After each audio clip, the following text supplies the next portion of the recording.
Muchas gracias. Buenos días. Os voy a hablar más al principio de la pregunta que del brief. Ya vamos a entender el por qué. No nos damos cuenta de hasta qué punto la pregunta nos influye, o nos encierra, nos abre o nos cierra puertas para posibles respuestas. Y lo veremos después. Un briefing es una pregunta.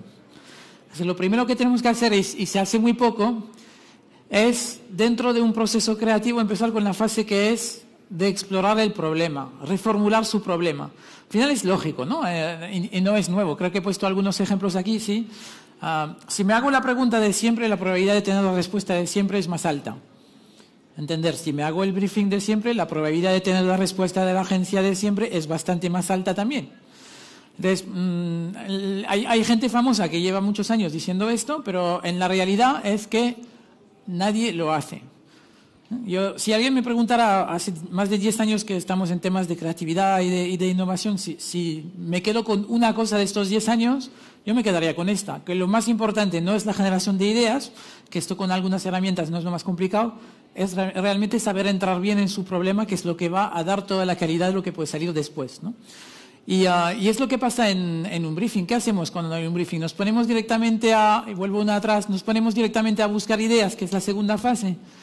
Bueno, podemos tener respuestas originales o podemos llegar con más probabilidad a la respuesta de siempre, ¿no? Si el briefing es ideas para motivar a la gente, ideas para un congreso para vendedores. ¿Cuántas veces hemos tenido esta pregunta? Entonces, si no empezamos con la primera fase, que es lo que hacemos, por ejemplo, cuando recibimos un briefing con la gente de Kibicom para empezar a reexplorarlo, es esta primera fase que es la más importante en el proceso creativo. Y ahora os voy a enseñar más ejemplos. Y realmente no se hace. Yo creo que llevo como 3 años cada vez que vamos a una empresa haciendo la pregunta. ¿Alguien ha hecho alguna vez un brainstorming de preguntas? Me han contestado que sí, una vez. Y no sé cuántas decenas de empresas hemos visto los últimos 3 años, pero unas cuantas, ¿no? Os voy a dar algunos ejemplos de gente que sí lo han hecho. Por ejemplo, en HP, cuando han empezado realmente a innovar. Os voy a dar ejemplos que no son de eventos, porque después vamos a trabajar en la práctica sobre preguntas de eventos y os vais a hacer trabajar un poco. Solo por las palabras. Las palabras nos condicionan mucho, nos dan un camino. Por eso, no sé si os habéis fijado en el dibujo del proceso, ponemos nosotros la pregunta como una linterna. Porque la linterna da luz a un espacio de posibles respuestas. Lo primero que tenemos que hacer es mover un poco la linterna para encontrar otras posibles respuestas cambiando la pregunta. Y aquí lo cambiamos. Es tema de percepción. Pero veis que si no se cambia la pregunta, le damos a la pared siempre de la misma manera. Y esto en el sector del evento y en los briefings es lo que pasa, porque al final yo creo que podríamos hacer una serie de 10 o 15 preguntas que estarían el 90% de los briefings. Entonces, si no empezamos, nos lanzamos a buscar ideas, podemos ser creativos, a encontrar cosas originales, pero lo más útil es qué es lo que realmente hay detrás de esta pregunta y sentarnos y trabajarlo de esta manera, ¿no? Entonces, lo que haremos es, bueno, ahora creo que os he dicho que para nosotros la pregunta es importante, pero ¿cómo lo hacemos? Voy a enseñaros 4 herramientas, ser atentos porque después lo vais a tener que practicar. Entonces, os explico 4 herramientas y después lo vamos a practicar en todas las mesas sobre 3 o 4 temas del mundo del evento que son de las más habituales. La primera, veréis que es simple, es muy simple. Las cosas simples en general funcionan mucho mejor. La primera es abrir o cerrar la pregunta. Ahí es un ejemplo con un equipo comercial, un director comercial que nos dijo: queremos ideas para motivar al equipo comercial. ¿Os suena esta pregunta, no? En este mundo. Vale, pues lo que le dijimos es, bueno, ¿y qué haces? ¿Qué tienes en la mente? ¿Qué piensas? Lo que veíamos es que la palabra comercial le estaba bloqueando del todo, porque pensaba un evento para comercial tiene que tener esto, tiene que tener esto. Para ponerlo en duda había que cargarse la palabra comercial. Y es lo que hicimos, primero en un ejercicio de abrir. Y dijimos, olvídate de los comerciales y busquemos ideas para motivar a la gente. Y dijo, oye, vamos a perder tiempo aquí. Ya sé que es para un equipo comercial, no me hagáis perder tiempo, porque las ideas no van a servir. Entonces dijimos, bueno, déjanos probar, ya nos echarás después si no funciona, pero libérate de comercial. Empezamos a generar un montón de ideas, que se había un poco liberado de su bloqueo, seleccionamos 3 o 4 ideas nuevas y entonces es cuando dijimos, no nos olvidemos que es para un colectivo de comerciales. y ahí probamos cambiar las ideas para adaptarlas. El hecho de liberarse de una condición durante un momento nos permite pensar de manera más libre y volver a abrir la mente. La mayoría de las veces la gente pone en sus preguntas, cuando busca ideas, como 2 o 3 condicionantes, ¿no? Quiero ideas para motivar a comerciales en tiempos de crisis, después de una reestructuración, sin incentivo monetario y en un evento de un día. Ostras, y en esto tengo que pensar, ¿no? Entonces, si no nos liberamos de algunas de estas cosas, probablemente, claro, es lógico que estemos bloqueados. Y además, si nos hemos hecho esta pregunta 40 veces, pues está quemada, ¿no? Segunda herramienta. Entonces, la primera es simplemente abrir o cerrar la pregunta. Lo abro, me quito condicionantes y los vuelvo a poner después. Y la segunda es, lo pongo más concreto, sobre alguna entrada más concreta a mi problema. Segunda herramienta que podemos utilizar para hacer esto es simplemente cambiar las palabras, trabajar con sinónimos. Ideas para fidelizar a mi cliente, mi consumidor, mi equipo, da igual, ¿no? Funciona igual. Ideas para fidelizar a mi cliente, por ejemplo. ¿Cómo podríamos decir esto de otra manera? Algunas cosas. Cambiando las palabras, simplemente. Ideas para, en vez de fidelizar, o sea, para que se quede conmigo, para satisfacer al cliente, para mantenerlo. Rompamos un poco más. Para entusiasmarlo. Para enamorarlo. Ya nos vamos un poco más. Eso me gusta. ¿Cómo enamorar a mi cliente? ¿Cómo hacer que quiera casarse conmigo? Es otra pregunta. ¿Qué más? Para divertirle. Entonces, hicimos esto. ¿Veis que es muy fácil? Sale de manera espontánea. Al principio sale lo más habitual. Y después ya empezamos a lanzarnos más y empezamos a generar cosas. Voy a poner algunos ejemplos. Al principio empiezan las cosas más clásicas, pues en vez de fidelizar, incentivar. O para que me vea como un partner o un socio. O para que ya empezaron a lanzarse, para que me firme una exclusiva. Eso era el segundo, ¿no? El primero era abrir y cerrar, el segundo es reformular utilizando otras palabras. La tercera herramienta sería hacer una lista de lo intocable en mi tema. Para tocarlo, por supuesto, ¿no? Entonces, un ejemplo sería un taller que hicimos en una empresa que buscaba ideas para mejorar un informe financiero. ¿Qué es intocable en un informe financiero? Los resultados, que haya resultados, que haya números, ¿no? Parece también, ¿no? ¿Qué más? Que esté justificado, nos dijeron que los números estén actualizados, que esté comprobado, que lo haga un financiero, hicieron una lista de cosas.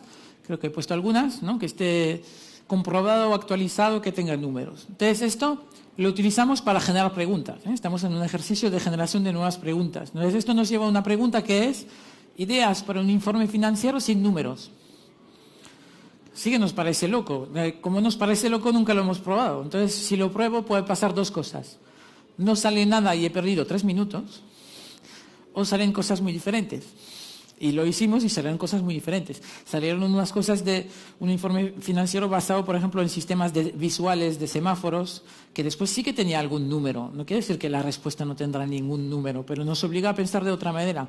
Un informe financiero donde los datos no estén comprobados. Aquí se pusieron a temblar en la sala cuando hicimos esto. Está el director financiero también. Dijo, ¿cómo que no vamos a comprobar los datos? Dije, tú tranquilo, generamos ideas y después en la fase de pulido la idea ya iremos viendo lo que es razonable o no. La tercera herramienta es hacer una lista de lo intocable, no sé, un evento intocable, que haya mucha gente. Bueno, ideas de un buen evento con el mínimo número de personas posibles, a ver a qué lleva. Y la cuarta, después de los intocables, es lo que llamamos la técnica del por qué, ¿no? Es por qué, a veces la llamamos nosotros la técnica Mourinho también. Es siempre decirte por qué y por qué y por qué cuando tienes una primera pregunta. Un ejemplo con el sector del gourmet trabajamos. Nos dijeron queremos ideas para volver a vender. ¿Por qué volver a vender? Porque con la crisis somos muy caros. Y ya no vendemos. Imagínate, si compran marca blanca, lo gourmet ya a qué nivel estamos, ¿no? Entonces, lo que hicimos es empezar a ver, ¿y por qué quieres volver a vender? Pues porque ya me ven como caro, porque ya no llego a las personas, porque solo piensan en marca blanca, porque... Entonces empezamos a ver con estos por qué, transformarlos en preguntas. ¿Por qué? Porque piensan que en tiempos de crisis no toca gourmet. Entonces, pregunta al revés. Ideas para que en tiempos de crisis todo el mundo piense en comprar gourmet. ¿A qué nos llevó esto? A pensar que el gourmet es caro si lo comparas con la marca blanca, pero es barato si lo comparas con el restaurante. Entonces, si la gente va menos al restaurante, por 15 euros en una cena, se hace una cena entre amigos por 15 euros por persona de gourmet, fantástica, ¿no? Y les llevó a desarrollar servicios donde incluso venían a instalar la mesa en casa de la gente, todo por 15 euros por persona. Estaban tan bloqueados que sin replantearnos estas preguntas de cómo hacer que nos vean barato, lo hicimos. Ideas para que vean el gourmet como algo barato. Y entonces salen este tipo de cosas. Si simplemente nos mantenemos en ideas para volver a vender más en el gourmet, o tenemos directamente una depresión o nos bloqueamos con las ideas de siempre, ¿no? Entonces veis la importancia de la pregunta. No le damos importancia y en general lo es. Y un briefing son preguntas. Ideas para motivar al equipo. ¿Cuántas veces hemos pensado con la misma pregunta? Porque por eso lo que hacemos es, sí que puede haber un buen briefing, un mejor briefing, un peor briefing, pero que, aunque sea bueno, reinterpretarlo es el primer paso para llegar a nuevas soluciones. Y creo que se hace poco, y eso yo diría que no solo es un buen ejercicio para los que reciben los briefings, puede ser un buen ejercicio para los que lo hacen. Que aquí creo que hay gente de empresa y hay gente de agencia, ¿no? ¿Quién es de empresa, por ejemplo? Bueno, yo veo que más o menos mitad. Esto irá bien para la práctica porque tendráis los dos lados. No pensar que es solo para el que lo recibe. De hecho, hacemos las dos cosas. Estamos en Kivicom cuando recibimos un briefing, lo interpretamos, pero después tenemos talleres en empresas también donde ayudamos a reenfocar sus preguntas, porque creo que os puede mejorar vuestros briefings. Si vuestros briefings están mejorados, las agencias lo harán mejor también, ¿no? Y si los dos lo hacen, ya saldrán eventos totalmente novedosos. ¿Qué más? ¿Alguna más aquí o en otra mesa, por ahí? Hola, yo soy Nacho de Turkish Airlines y la idea que salió fue ideas para superar el individualismo. Muy bien.